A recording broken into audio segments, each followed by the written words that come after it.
I used to have no idea where my money actually went. Receipts everywhere, m-pesa messages piling up, and a spreadsheet I promised myself I will update every Friday. So today I want to try something. And by the end of this video, I'm going to ask my agent a question that normally takes hours to answer and see if it can do it in seconds.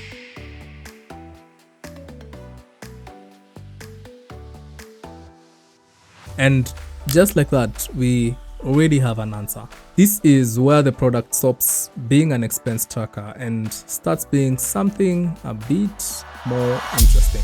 In the last episode, we looked at how expenses get logged by forwarding multiple receipts, and they all get categorized automatically. But once that data exists, something much more useful becomes possible.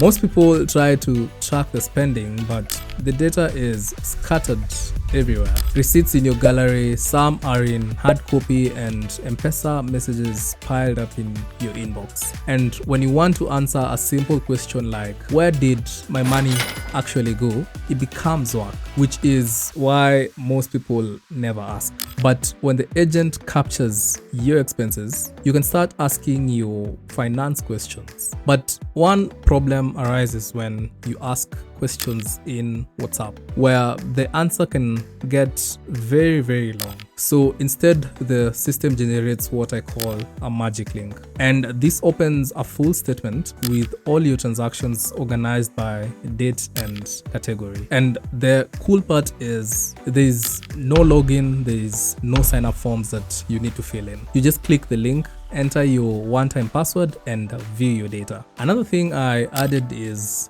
what I call weekly financial insights, where every Sunday, if you had logged any transactions during the week, the system sends you a financial summary automatically. How much money came in, how much went out, and where most of it actually went. And the reason this matters is very simple. Most people only look at their finances when something goes wrong, and this makes financial awareness automatic. So the goal of this tool is not just expense tracking, but also understanding your money, being able to ask questions like this and getting the answer instantly. But the most interesting part, it's how it can process months of financial data in just a few seconds. And in the next episode, we'll look at how the agent processes your m-pesa statements, your bank statements, and also a cool one is voice notes. So if this is something you'd like to try out when it launches, the waitlist is in the description. See you in the next episode.